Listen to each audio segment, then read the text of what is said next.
you all hear me? Okay. Hi, my name is Todd Deck, and I am the Community Engagement Manager here at the Sacramento Public Library, and I want to welcome all of you to TJ Klune Enters the Chat. And before we go into the program, I wanted to go over just a couple things with you. The first thing is restrooms. They are that way and that way. The second thing is get a library card. You know where to go if you need to find one. And sign up for our summer reading program, because if you're an adult, you can earn this amazing all reading is good reading button. Someone's very excited about it, but it's beautiful. So sign up for our summer reading program. It's a delight.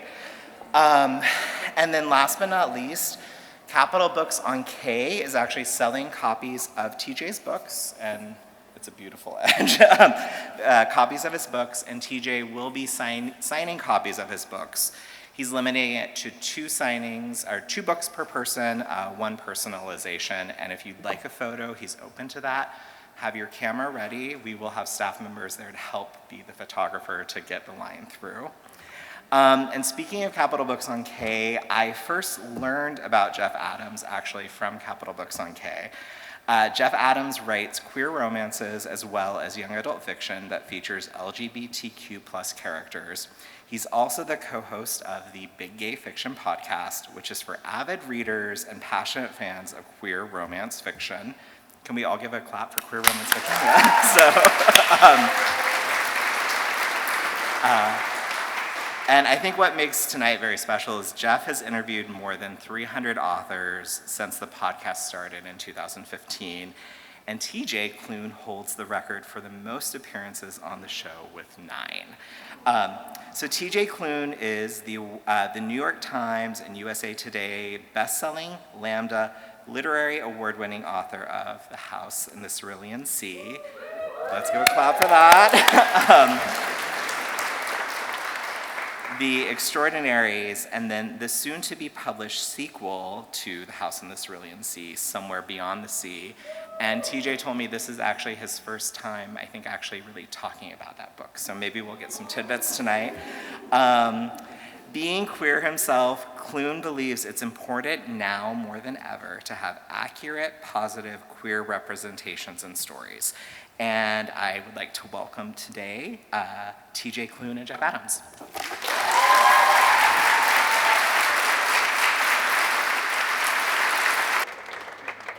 There are literally so many of you here. What the heck? Well, thank you for coming. And before we start, I have to say something about Jeff. Okay, so if you don't know, Jeff, as you probably just heard, runs the Big Gay Fiction podcast, which has been around for how many years? We're in 9.5 now. And you were once Oprah in Oprah's magazine, correct? One of the best book podcasts to listen to while you weren't reading or something like that, yeah.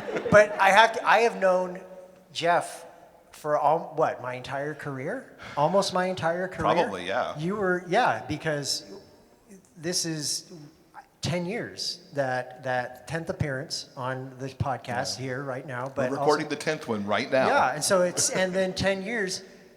Look how, everybody give a hand of applause for Jeff. Round of applause for Jeff. That's so cool. I'm just so thrilled. Also, hi. Thank you for letting me come to a place where it's 100 degrees outside. He says this because where he lives, it's actually about 65 right now. Yeah, in the mountains, in my little cabin in the woods. I think we all could have come see you and lived in the 65-degree weather for a little bit.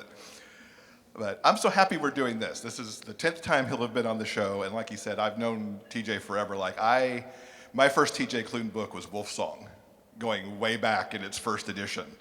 And I was like, wow, this thing. And now, all the books that have come from there, I love them so much. And I love talking to him about where these ideas come from and how you develop these amazing characters. And I'm so excited to talk about Somewhere Beyond the Sea. I've gotten to read just a little teeny tiny bit of it. And I'm like, oh my God. Has anybody here read it yet? Does anybody here have the ARC? No. Oh, you what? You read the excerpt, yeah. Okay, so if you do ARC readings, if you know there's a site called NetGalley where you go and you get ARCs for books that have not come out yet.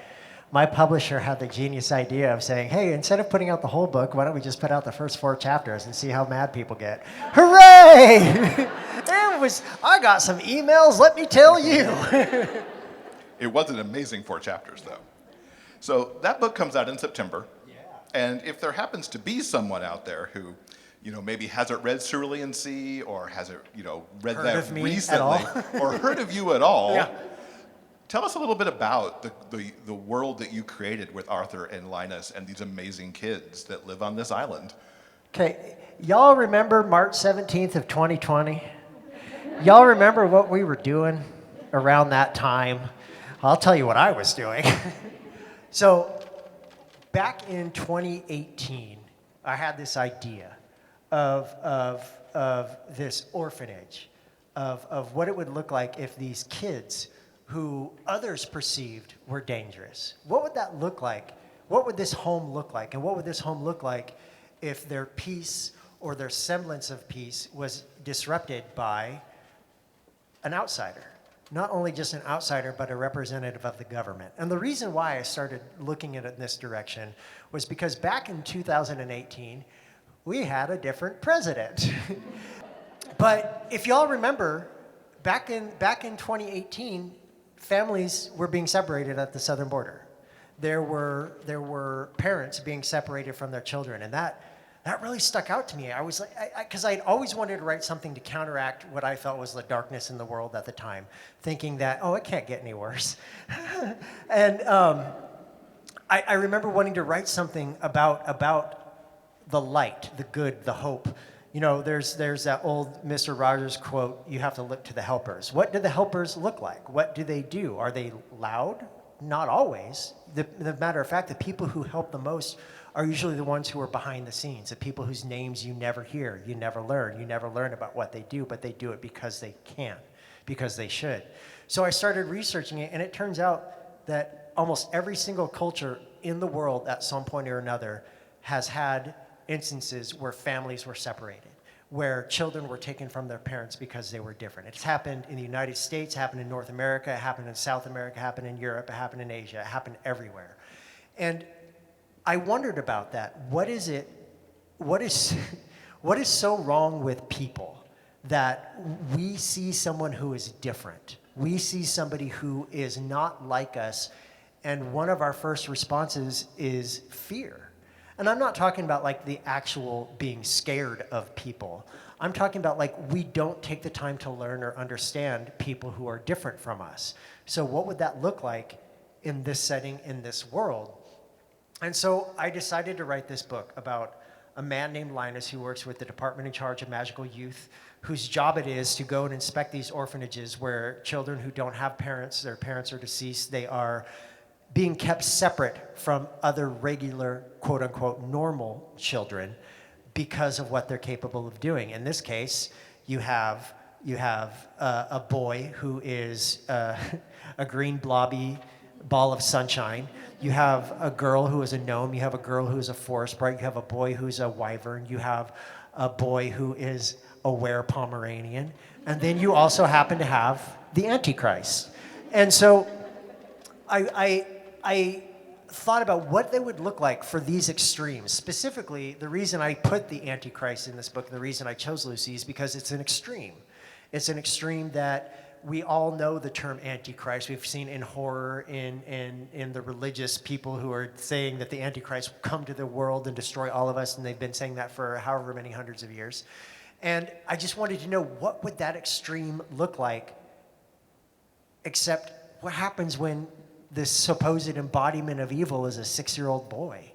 What would happen with this idea of nature versus nurture? What would that look like if somebody who's been told their entire life that they're going to grow up to be a monster, that they are a monster even as a child, what would that look like if instead of being told there's something wrong with them, they're being told that they're exactly who they're supposed to be?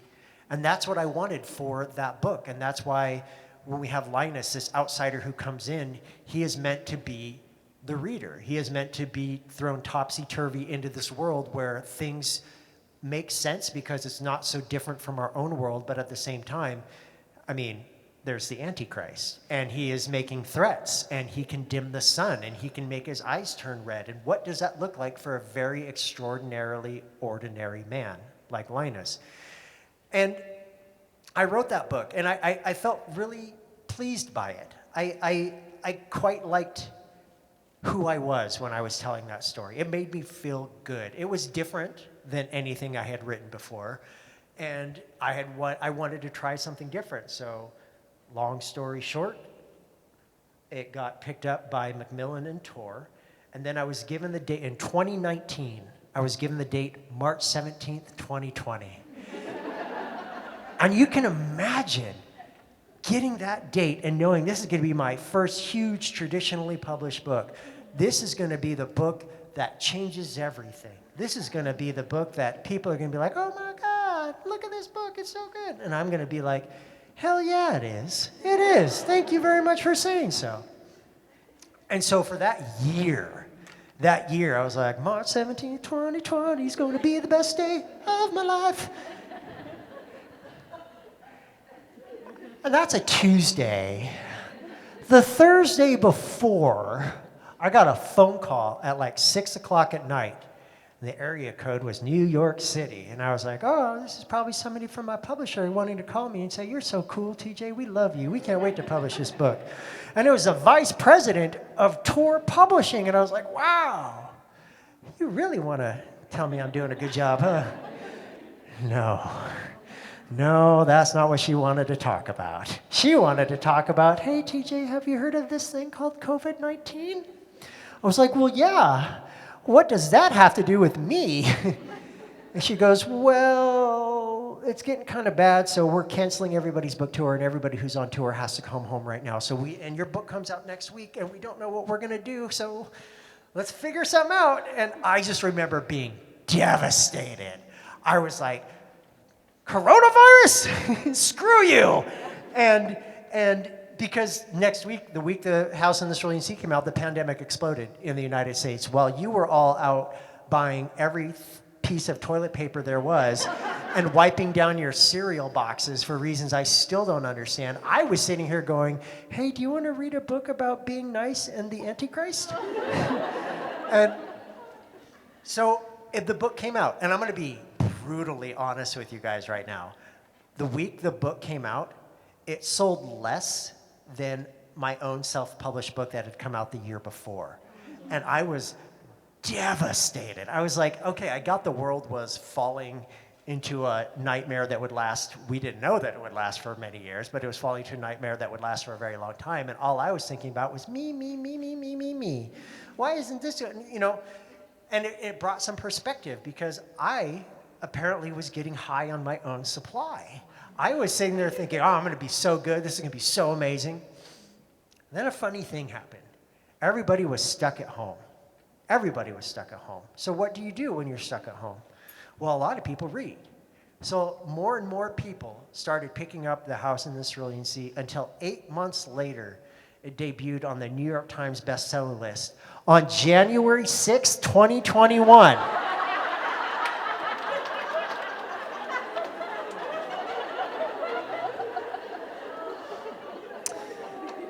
So when the sequel comes out in September, y'all are screwed. My bad. But I remember getting the news. I mean, like most people, we were all watching the news that day of the storming of the Capitol. And my publisher called me, and I was like, why is she calling me? What is going on now? It was my editor, and she goes, are you sitting down? And I said, yeah, I'm watching TV. Why is it getting worse? She goes, no, you're number 12 on the New York Times bestseller list. And I said, what? Today? I can't announce this today. And then I did anyways. But look, The House in the Cerulean Sea has gone on to sell over 1 million copies in North America alone. That is extraordinary, that is powerful, that is amazing. Thank you. But the thing that sticks with me the most are this. Deep in the pandemic, I got a Facebook message. I don't use Facebook anymore. I haven't for a long time, but I definitely do not check direct messages because some of y'all are very weird. And I don't know why I decided to click on this message. I think it was because it literally popped up right when I was doing something on Facebook. And it was a small paragraph in brackets. And it was from a dad, a queer dad. He and his husband had a 7-year-old kid. And he goes, in the brackets, he goes, "My son would like to tell you about the house in the Cerulean Sea." What followed, the dad typed as the kid talked, what followed was a stream of consciousness book report on my own book. It went on, I had to scroll through this, I like this, and then they went there, and then they did this, and then they did that, then they did this, and this, and this. And at the end, he goes, this book made me feel happy because I was sad because I couldn't see my friends, and this book made me feel like I had friends again. Would you like to see my Chauncey costume? Forgetting I was speaking to a child, I typed back, "Hell yes, I want to see your Chauncey costume." This little rad little dude had got himself full body green spandex. He had put suction cups on his arms for tentacles. He had put paper towel rollers on his head for the stalks for his eyes and put golf balls on the tops for the eyes and wore a little bellhop cap. He made the entire thing himself. Second person I want to tell you about why I love doing what I do and why it's important that I do what I do. I got asked to go to a very rural school in West Virginia. And when I say it's a very rural school, I mean that it was a school for kindergarten through 12th grade, all in one school.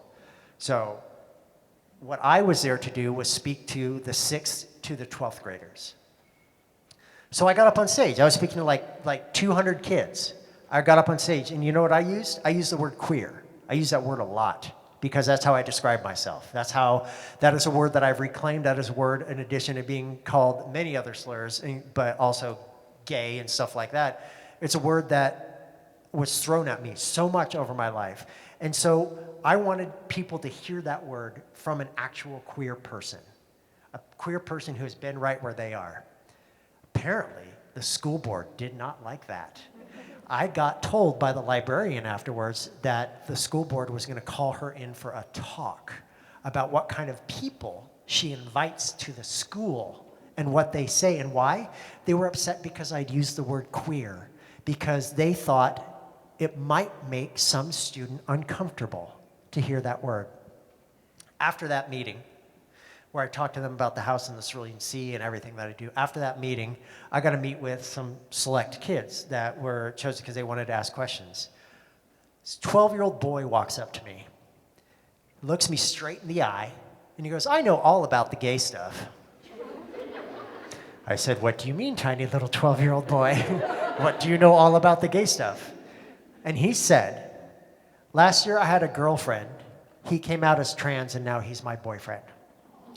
If a 12-year-old can do that, why the hell cannot adults do the same exact thing? If it is that easy for a child, why is it so hard for adults? Which leads me to why I wrote Somewhere Beyond the Sea.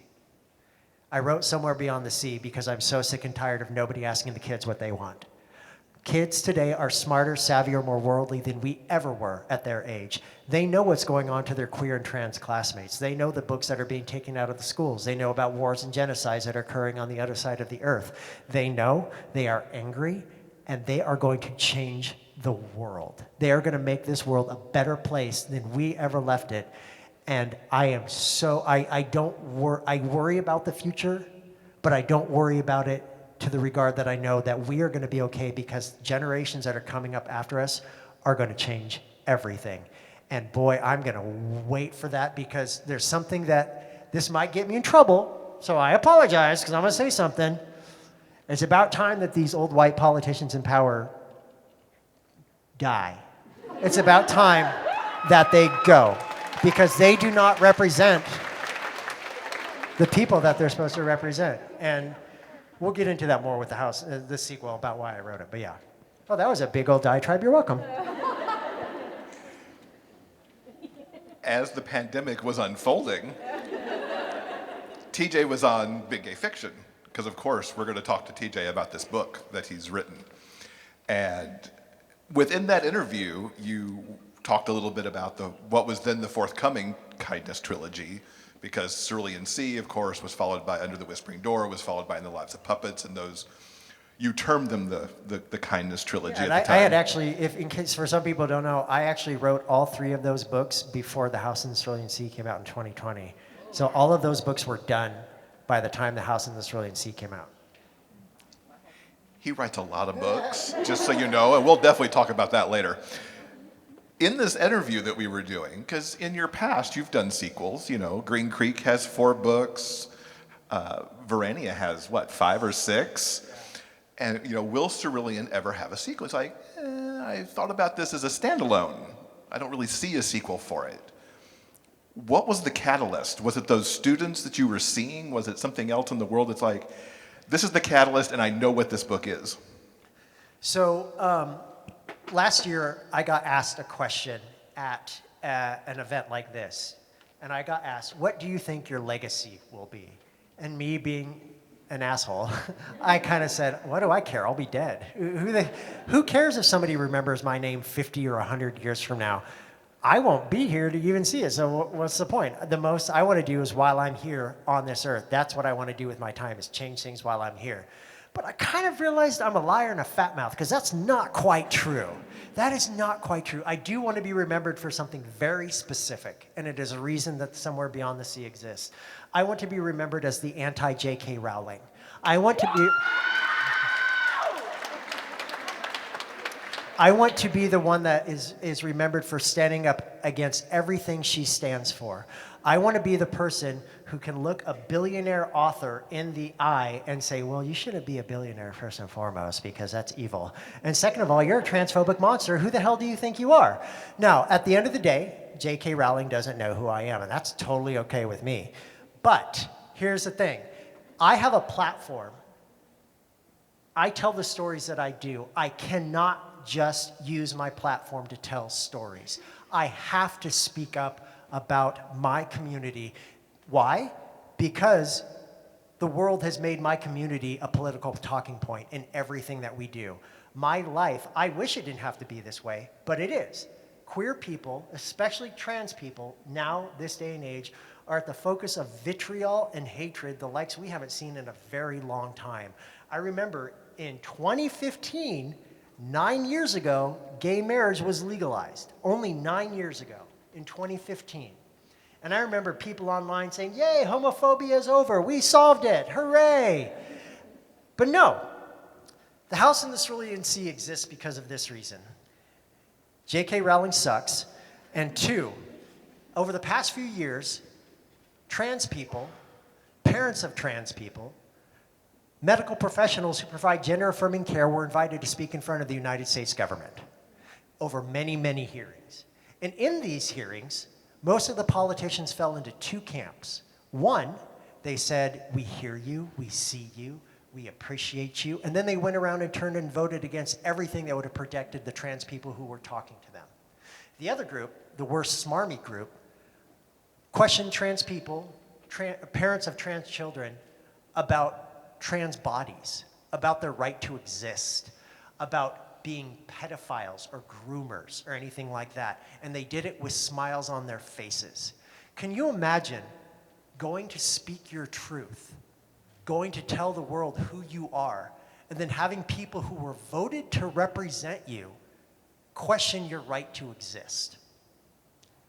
That is infuriating and disgusting on multiple levels. But I will tell you this. I got to speak with some of those people in doing research for Somewhere Beyond the Sea. I got to speak to some of those people, and I asked them all different questions, but I asked them all one question the same across the board in particular. Knowing what you know now, after what you've seen, what you went through, would you do this all over again if you had to? Everybody said absolutely, unequivocally, yes.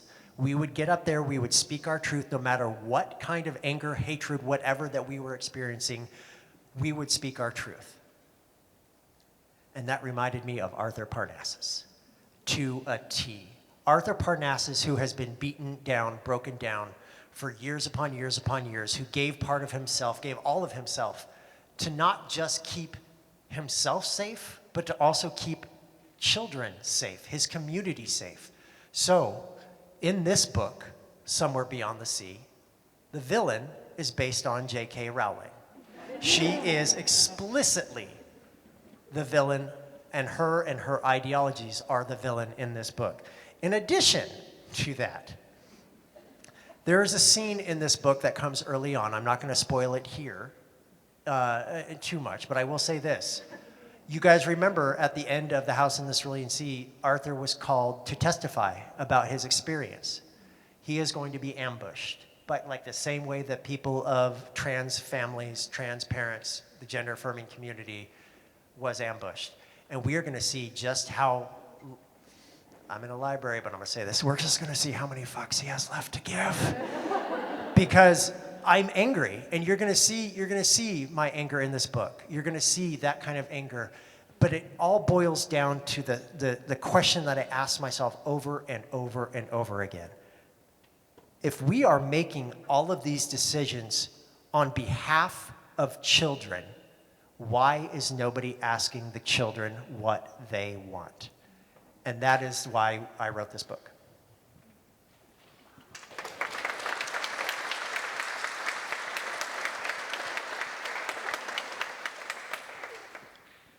There's a quote I want to talk about that Sal says to Arthur as Arthur and Linus are preparing to leave. And it ties directly to what he said, but I've never marked up something as much as I marked up 4 chapters of an excerpt. It's like, oh, that line, that line, that line, that line. And this was really profound to me, and it goes directly to what you said. And so Sal has pulled Arthur aside as they're getting ready to leave, pulled him aside from the rest of the children, and he says this, because apparently they don't want the children to necessarily listen to the testimony that's going to be broadcast on the radio. So Sal says, "You want to protect us from the people who don't like us, and I get it, I do. But then in the next breath, you tell us we need to use our voices because those same people should know who we are." And I can't imagine, and you probably have insight from the research that you did, how many conversations that happens in homes where trans children are, where queer children are, and being faced with all this. Right. I mean, you've hopefully all heard the stories about how there are trans families that are having to move out of their states because the fact that A, it's not safe for them, B, they may not be able to get the care that they are trying to get anymore. But you may also be thinking, doesn't that sound awfully familiar to what's going on with women who are now seeking abortions and stuff like that? Why is that? That's because transphobia is deeply rooted in misogyny.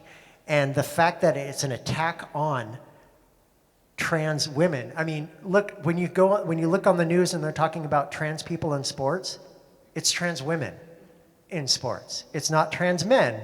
It is trans women in sports. Trans women are being pulled out of sport competitions for darts, for pool. I did not know that as a man, I had a biological advantage to throwing needles at a wall. That is insane. What else can men do besides everything, apparently? But you also have to think about these conversations that are having to be had with kids. The fact that we are proud of you.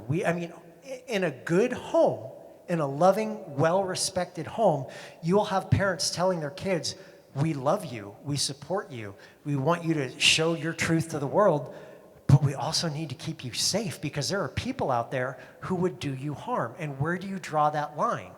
And so exploring that from Arthur's perspective means so much more than if I had written from Linus's perspective again, because Arthur not only has been with the children much longer, he is, in essence, doing everything he can to protect them, which is not to say Linus isn't, but Linus can't quite get it, and that comes up in this book. You know, Linus and Arthur, there's not going to be a mysterious man who comes in and wrecks up their relationship or anything like that. They are strong, but also in relationships, you quarrel.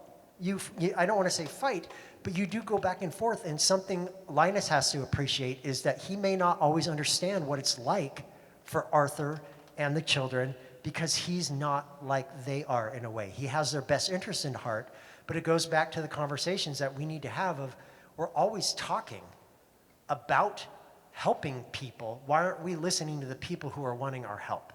And I don't know, it blows my mind that we can see, we can hear from parents and then hear from trans youth themselves about how desperately unhappy they were before they came out as trans, before they started transitioning, before they got a new name that they felt was more right for themselves.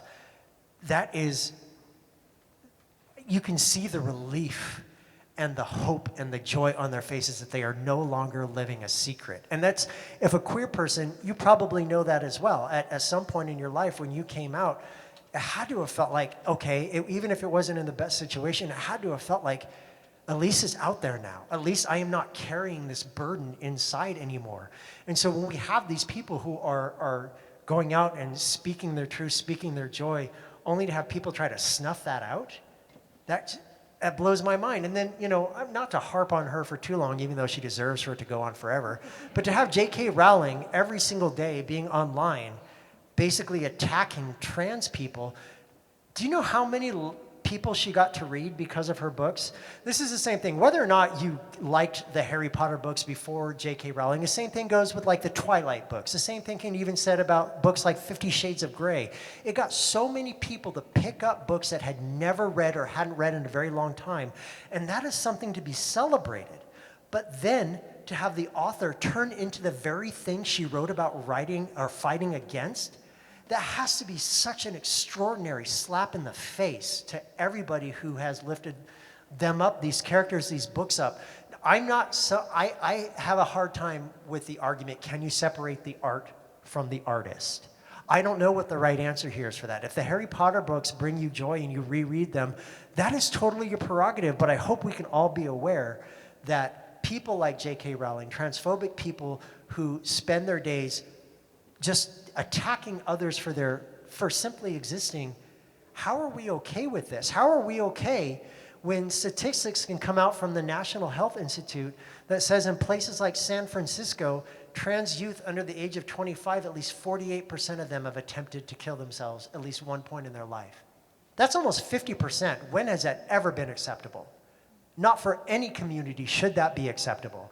And I just, you know what? Talking about being the anti-J.K. Rowling man, I'm going to do this for the rest of my life. I don't know how much longer I have on this earth. Maybe I have a few years, maybe I have another 50 years, but for the rest of my life, I'm going to be spending my time making sure that everybody knows that if you are part of my community, if you are a queer community, if you have ever been othered or marginalized in some way, shape, or form, come to me. I got your back. I will be here for you, telling the stories that we didn't get to see when we were kids, telling the stories that are being banned from our schools and libraries, telling the stories that matter, because somewhere in this world, there's a queer kid in a rural area who does not get to have the hope and love and support that he has, even now in 2024. And it is so vital that we continue to tell these stories and continue to use our platforms to show support for people who are being dragged through the mud for no reason other than that they exist. I'm mad, obviously.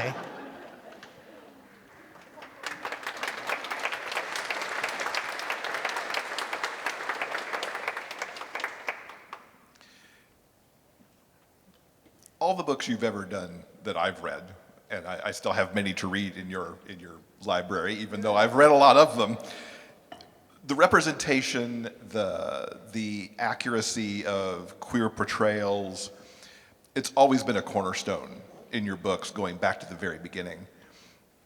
How has it evolved in your storytelling over time? Because as we talked a little bit about, every book you do is different, or at least every series could be wildly different from one to the other, from werewolves to Cerulean Sea to Whispering Door to all of these.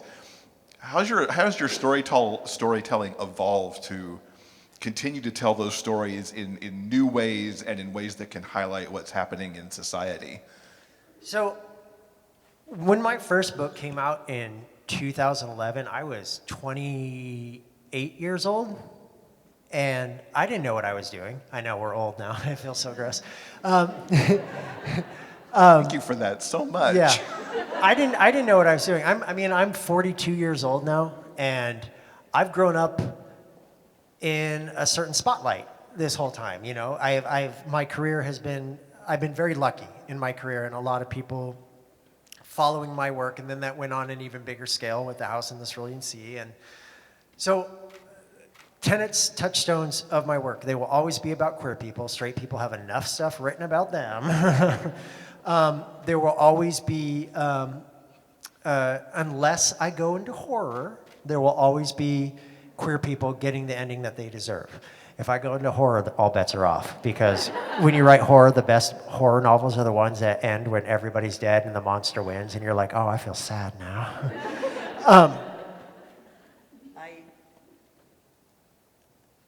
As I said before, I never got to see myself in books when I was a kid. The first book I got to see myself in was, oh boy, The Front Runner by Patricia Nell Warren. If you do not know that book, it was a book written in the 70s by a straight white woman. It became the first critically and commercially successful queer novel. It was about a man in his 30s who is a running coach who is training a collegiate runner to be in the Olympics. And it's their love story. And I'd never seen anything like that in a book before. I was 13 years old. I'm about to spoil a 50-year-old book. The book ends with one of the main characters getting murdered at his Olympic event. He's shot, assassinated by a sniper, and that's the end of the book. So imagine you finding queer people in a book for the first time, and then all of a sudden they're dead. And what's funny about that is Miss Nell Warren read my very first book, and she wrote to me. And of course, I freaked out, because this is Patricia Nell Warren, who's one of the greatest authors. And I told her, The Front Runner was my very first book with gay characters in it. And she goes, I'm so sorry. Miss Nell Warren has since passed. She passed away some years ago. But the most prized book in my collection is a first edition, The Front Runner, signed by her. It is the absolute best thing I've got. Looking back on that book from when I was 13 to now being 42, I can see why it devastated me. But at the same time, I can see why that book was so important. But for me, queer joy, queer happiness is the most important thing. Can we go through ups and downs? Can bad things happen in life? Yes, because it does in the real world. But to me, at the end of the day, queer joy, queer empowerment, and queer, to see queer people succeed and to get the same things that everybody else gets, that's something that I think so many of us still take for granted. I really think that we get to read these books, and we get to see ourselves in TV shows, and we get to see ourselves in movies and stuff like that. 10 years ago, that wasn't the case. I mean, I don't know, I was just reading an article the other day about how Laura Dern, when she appeared on the Ellen show in the late 90s, with Ellen coming out on the sitcom she had, Laura Dern was blacklisted from Hollywood for a while because of that. Could you imagine? Well, A, blacklisting Laura Dern, I could never. But B, just a straight white woman went on a show where she played the love interest to Ellen DeGeneres, and Hollywood blacklisted her because of that, and that was the late 90s. We've come so far in a short amount of time, but again, we just got the right to legalize gay marriage less than a decade ago, and that's something that could get overturned. It could, just as easily. A couple of the justices have already signaled that they think it oversteps. So you think, oh, that can't happen. Well, we said the same thing about Roe v. Wade, didn't we? So what are we going to do when they get done with trans people? Do you think that they're not going to come for the rest of the LGBTQ community? They will. It's just starting with us.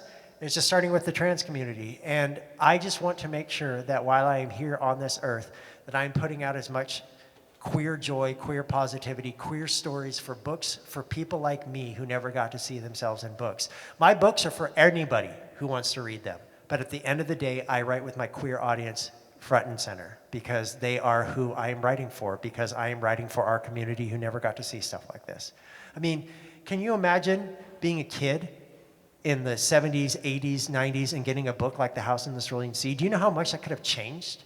Do you know how much being able to go to a school and getting to be a part of what they used to call the gay-straight alliances? Could you imagine being a kid in rural Oregon in the 90s like I was, coming of age and having something like that instead of having nothing and then going home to a family who literally hated my existence because I was queer. I do what I do because if I don't do it, nobody's going to tell the stories like I can. And that's why I'm so happy to see so many queer, trans, science fiction, and fantasy authors just tearing up the charts. We were talking backstage. There's authors like Andrew Joseph White. There's authors like Rika Aoki. There's authors like non-binary authors like Anna Marie McLemore, who write some of the most profound and beautiful queer and trans stories. And they're just getting started. And I'm 30 books in, I'm just getting started. I'm gonna keep on writing books till my freaking fingers fall off, man. 30 books. I didn't know that was that big. I know, that makes me feel wow. even older. Talking about being in our 20s. What the hell? I want to come back to the 7-year-old for a second, who read Cerulean and gave you the book report. Did you anticipate that Cerulean would be either read or read to that age group? No. Because I mean, there are some really nice aspects, but so then, I gotta tell you funny. I totally just forgot about this until now. In the editing stage of The House in the Cerulean Sea, my editor said, "Hey TJ, you've told me one of your favorite words in the world, and that word is fuck. There are 3 instances of that word in The House in the Cerulean Sea. If you take all those words out, if you take those 3 words out, this book could potentially open it up to a wider readership because there are people who go into bookstores, libraries, and says, does this book have any foul language in it? And if you say yes, they're like, oh, I'm not doing that. I wish I had pushed back a little more because at the end of the day, The House in the Cerulean Sea is not a young adult novel. It is an adult novel about a 40-year-old man. But I did take those words out. I don't regret it because after that book report, after the child showed me his Chauncey costume that he'd made up elaborate, I had to sit there and ask myself, am I a goddamn children's author? Like, what? What is this? And you know what? I'm okay with that. I'm totally fine with that. I have seen so many kids who identify as queer, kids who don't, kids who are questioning whatever. I have seen so many kids. I've had so many kids come to me and say, this is me. I'm Chauncey. I'm Lucy. I'm Theodore. I'm Sal. I'm Talia. I'm Fee. I've had parents, social workers, come up to me and say, I have a Fee. I have a Lucy. I have a Chauncey. I have a Sal. I have a Theodore. I have Talia. And that to me, at the end of the day, is the magic of stories, man. I wrote something that I set out that was intended to be read by a certain segment of the audience. My publisher, my editor, saw something more in that, and like a good editor does, deleted my words until she thought this would be something that could be pretty special. And she was right, because after The House in the Cerulean Sea came out, it went on to win the Alex Award, which is an award given by libraries for books for adults that have crossover appeal to younger readers. And that is one of the coolest things that I have ever gotten, because I never expected that. And now that I know that's a thing, I am wholeheartedly a children's author for the most part. That's why when Tor decided to purchase the Green Creek series and re-release those, I had to have them put on there. This is for an adult audience, because I didn't want parents to be like, oh, look at the cute little wolf. This book, I bet this book is going to be nice and cuddly. And then to have a children come up and be like, Mom, what's sex? So I do. I'm never going to probably write YA again like I did with The Extraordinaries. I did that. I'm good with how that came out, and I'm kind of done with that. But I'm going to write stories that I hope can be read by as many people of all ages as possible. I get emails from 80, 90-year-old people saying I'm probably not the right age group for this. I'm like, you can pick up a book and read, so you're definitely the right age group for this. That's all that matters to me. You know, when you have people of all ages coming together to read something, that's something special. That's something very, very cool that I did not expect, and I'm just absolutely grateful for. Could you see a world where there is a children's book that features the children. Oh, God, yes. I already have an idea for that. Let me tell you what that idea is. Perfect. So I want to do like an illustrated, not maybe graphic novel, but like an illustrated book that follows Chauncey as he gets his own hotel. And he is also wait, hold on. It gets better. Trust me. I've given a lot of thought to this. It gets so much better. Wait, ready. So not only is Chauncey the owner of the hotel, he's also the bellhop. He's also the concierge. He has different hats for each one of them. And he also solves inconsequential mysteries. Like somebody stole the flatware from the kitchen, he takes off his bellhop cap and puts on a Sherlock Holmes cap and has to go around and solve those mysteries? Come on now. And this comes out when? I know, for real. But like, in my head, I mean, it's in my head, it's Chauncey. Chauncey, like, if you've heard me speak before, you know that I could have, when growing up, I had a choice. I could either have been psychotic or a writer. And I chose to be a writer because I hear voices in my head. I hear characters speak. I hear characters talk. Chauncey was the first character I really kind of heard. And Chauncey does not shut up. Chauncey has been in my head for a very, very long time. And I have a feeling that he's going to be there for a long time to come. So we'll see what happens in the future. Because the other thing that came to my head as you mentioned that was like a Chauncey cozy mystery series. The kind that have like a dog on the cover, so you know, but it's Sal. This is a were-Pomeranian on the cover with Sal, and there's some. What if there was a book? Oh my God, this just came to me. Ready? Witness my genius. Ready? Hold on. It's a series, and it's a 5-book series, and each one is one. He pairs up with one of the other kids to have to solve the mysteries in there. Come on. All of you want that, right? There's the books that come in like 2028, 29, 30 on there from there. Or like a House in the Cerulean Sea coloring book, or a House in the Cerulean Sea video game that's like Stardew Valley, and you could just go around your island and build up your island and play with Chauncey's the whole time. Come on! It's like printing money! Jesus Christ! You've mentioned J.K. Rowling a lot. Or Boo! Or the author whose name we should not speak, you know. The way that she operates notwithstanding, there's a lot of authors, those in the entertainment business, who are often told, you shouldn't express your opinion because, you know, we're just going to buy your books or your movies or your music or whatever it is, and you shouldn't have a political opinion, you shouldn't thrust your ideas on social issues at us. You do that all the time in your... Because, you know, some of my critics have accused me of beating people over the head with the messages in my book. To that, I say, some of you need to be beat over the head with the messages in my books. What do you say to, like, newer authors or ones who listen more to that and maybe try to put that piece of them away, not maybe just in their writing, but in their interactions with readers and out in the world? What tips do you have to help them understand how to navigate that and interact with their readers that way? Because you do it with no fear. Well, some fear. No, I'm just kidding. Look, back in 2016, the night that Donald Trump was elected, I was still using Facebook. I remember this so clearly. I posted on Facebook, everybody who voted for Donald Trump, we see you, we know what you've done in the future, you know, you're gonna see what happens because of what you did, so many people are gonna get hurt. I had readers in my comments going, oh, you don't need to talk about stuff like this, you're just there to write books. I guess I'll never read your books again because you're making political opinion. As I said before, so many people have made my entire life a political talking point, so of course I'm going to speak up.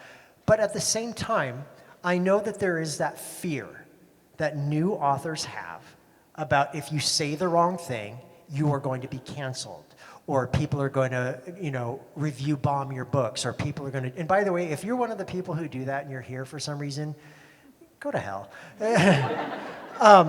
But my thing is this, you have to be firm in your convictions. You have to, I mean, I can say that from the safety of oh, he's a New York Times bestselling author who's written 30 plus books, he sells a lot of books. People know who he is. And I get that. I have privilege. I absolutely 100% have privilege to do what I do. At the same point, that doesn't negate the fact that I busted my ass to get here, to get to this point. And doing so, I pissed off a lot of people talking about things that were important to me.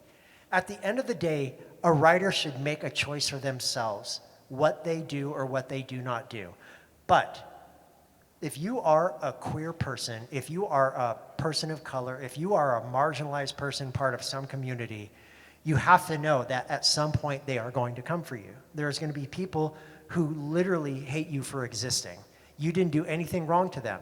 You simply breathe the same air that they do, and they will hate that for existing. And if we cannot counteract that kind of hate, that kind of vitriol with showing real, live, queer people in the world doing things and talking about things that are important to us, then what are we even doing? We have to speak up against everybody who hates us. Arthur says in the book, hate is loud, but I am louder. And that is so important because you'll learn that all the hate that you hear online, all the hate you see on the news and stuff like that, it is by a very few desperate people who are shouting because no one else will listen to them. One day they're all going to go away. One day their voices will fail. One day their voices will crack. And they'll realize nobody is listening to me. And hopefully, I hope that might give them pause to say, okay, what have I done? I'm not counting on it, but I can hope for something like that. And I really do. I know, I've long said that I don't like people, but I love humanity. Because humanity gave us books and music and art and wonder and creativity. People disappoint on a regular basis. So if you're in a position like mine, what do you do with your platform? Do you just tell stories? Or do you realize that you have a voice, like Arthur says, like Linus says, a few voices coming together can turn into a roar. And that's what we have to do. When you have somebody like she who should not be named using her platform every single day to do what she does and people still buy her books, well, guess what? I'm going to be here laying the smackdown on her and people will still be buying my books too. And that's totally okay. And if you don't buy my book because I said something that offended you, because you don't like the way I use the word language, you don't like how I talk about how there's certain authors who should not be allowed to do what they do and they should be shunned from any civilized society, then maybe you should ask yourself, why does that make me mad? Why does that make me angry? The people we should be angry at are not the people who are telling stories. The people we should be angry at are the ones who are trying to take every single one of our rights away. And that's, at the end of the day, that is the most important thing to focus on. I tell stories, but I'm also using my voice to make sure that people know that we won't be silent, we won't be quiet. You want to try to take away our rights, our people, our community, we are not going down without a fight. And trust me, you will lose, because gay people, holy shit, we are bitchy as hell.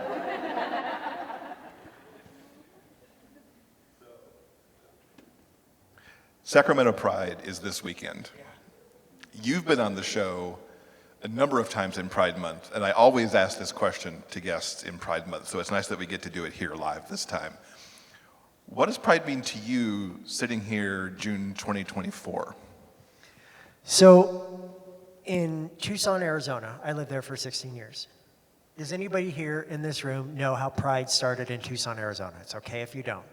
Pride started in Tucson, Arizona, because 4 teenagers under the age of 18 murdered a gay man as he was coming out of the gay bar. He was not from Tucson. His name was Richard, and he was visiting from out of town. He went to a gay bar. As he came out of the gay bar, he was attacked by 4 young men who murdered him.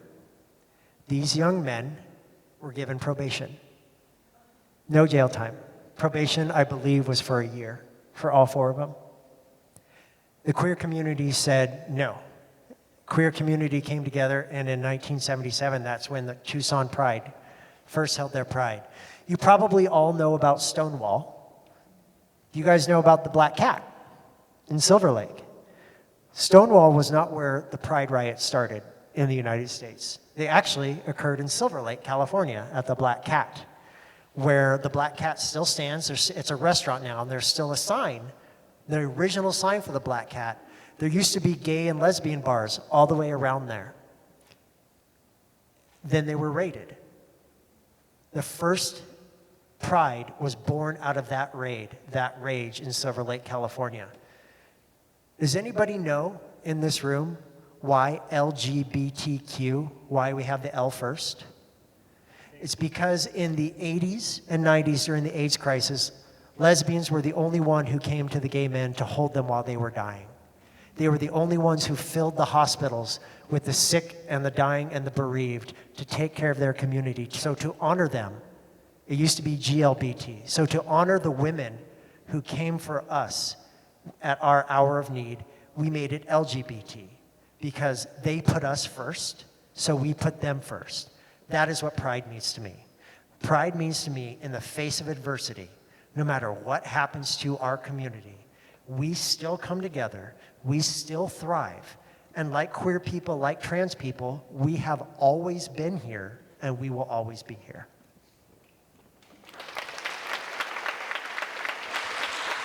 You know, to add on to something like that, unfortunately, I find myself in a very weird role where I can be considered a queer elder because there's an entire generation of queer men who are dead for the AIDS and for Nancy and Ronald Reagan who let them die in the 80s. There should be an entire generation above mine here offering support and solace to the queer community, but they were allowed to die. So if you are a young queer person, I'm not going to tell you to do your homework, but I do want you to know that it's important to know your history. Know the queer and trans people and people of color who fought for your rights to be here. You think that we have all the rights that we need right now? We just got legalized marriage 9 years ago. That's not ancient history. That's history that's still warm to the touch. And that's something that could be taken away. So when you have pride, your pride should not only be in yourself, but it should also be in the idea of helping others in your community and coming together. Well said, absolutely. So as we wrap up, Holy shit, already? I know, the time is like, Wow. Okay, cool. Then you guys can wrap up and then I'm going to tell you a story. ooh, story. Okay, so you can answer this question fast and get to the Okay. story. Somewhere Beyond the Sea comes out in September. Yes. What else is out there that you can tell us about? And, can we pull any teasers out of you for other stuff? And I know the answer to that's no, but I'm going to ask him anyway. I'm gonna see if I can dance around this a little bit. Okay, so Somewhere Beyond the Sea, September 10th. Nothing bad's gonna happen on that day, I promise. Just go buy the book and read it. It's wonderful. If you hear things about like, oh no, there's some kind of like avian cow flu or something, ignore it. Just read the book. It's fine. Next February is the re-release of The Bones Beneath My Skin, a story I am so thrilled about that it's getting a new release because that was a very. Have y'all read that? Do people know Bones Beneath My Skin? Oh my God! When it gets released in hardcover. You were in for something. Oh my God! If you ever wanted to see what would happen if T.J. Klune wrote a queer action thriller with helicopter chases and explosions and gay sex, well, guess what? I have a book for you. After that, we get into the darkest time, the murky time, the stuff that has not been confirmed yet. But I will say this: I have 3 novels already written that have not been announced yet. I will say that the one that comes out next fall, in fall of 2025, is my first non-human character as the main character. It is a dog who thinks he's immortal and then finds out he's not and then turns into a drama queen and tries to get his owner into a relationship. The second, my fall 2026 book was born out of me and my editor randomly talking about black holes. So that comes out, that'll be coming out at some point. But next week, on June 12th, y'all get something for free. If you've read In the Lives of Puppets, you will know that There's a very long storied history in that book about what happened to the world. I have written a 10,000 word short story that comes out for free next week, set in the world of In the Lives of Puppets, except a few hundred years before, and we get to meet new characters, and it is my first foray into horror. It is not gross splatter, gross horror kind of horror. It's more spooky, as in something is not quite right here and what's going on. I am so proud of this book because you guys get to meet a character named Douglas, who may very well be the very first iteration of this world's version of the Blue Fairy. And it is such a cool story. And tomorrow, is tomorrow Thursday? Tomorrow, I'll be posting the artwork for the first time on Instagram that a Chinese artist did that blew my freaking mind, man. It is crazy nuts. So I'm going to be revealing that tomorrow, then that comes out next week. Beyond that, can y'all keep a secret? I have one more idea in mind for the House in the Cerulean Sea. This story, it probably won't happen for a few more years because I did 2020, House in the Cerulean Sea, 2024, the sequel comes out, so maybe 2028. We'll see it. 8 years into the future. What happens when Lucy takes the center stage and tells his own story? So we may end this with a trilogy capper. So just keep in mind that one day. Because I had this idea in my head. I've covered a lot of parts in these books about adoption, about foster care, and stuff like that. But I've never really talked about what happens when your real dad comes back and wants to see you. Who's Lucy's real dad? Hooray! So we'll see how that goes, but I'm feeling pretty good about it. I've also already written like 30,000 words of it. Heard it here first. Okay, so to wrap up, I want to tell you guys two stories. One of empowerment, and the other one is just freaking hysterical. One of empowerment. When I was a kid, my father died when I was 5 years old in a car accident. My mother remarried to a man, the last name Klune, 6 months later. This man adopted me and my sister, giving us the last name Klune. My original last name was Irwin. He was, and his family, and surrounded us with some of the most vile, racist, homophobic people you could ever know. My life was a living hell growing up in this house. I don't know if you ever know what it feels like to have a parental figure, despise you. I did. He didn't like my existence. He didn't like my queerness. He didn't like how effeminate I was. He didn't like how I talked, how I acted, how I breathed. He didn't like how I had ADHD, but they refused to go get me diagnosed or tested for it. He didn't like how loud I was, how I could never sit down and shut up. That side of the entire family, all berated me constantly. You need to be more of a man. You need to do more manly things. You have to do this, you have to do that. You can't sit with your legs crossed. No, you cannot go play with your sister's dolls. No, you can't read certain kinds of books. You need to do this, you need to do sports. That whole family, when I came out at the age of 16, my step-grandparents cut me out of their will. All that family kind of shunned me and everything like that. You know how I got my revenge? I took their last name Klune and I made it the gayest thing in the world. Now, if anybody looks up the last name Klune, you know what they see? This motherfucker right here. They don't get to see any of their bullshit.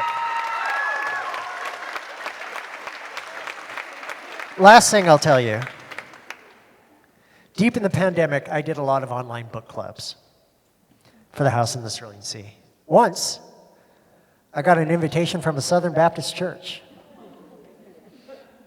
They were reading The House in the Cerulean Sea for their book club and wanted to know if I'd come to speak to them online, virtually, of course, and they were going to be at their church while doing this. And I said, oh, this will be fun.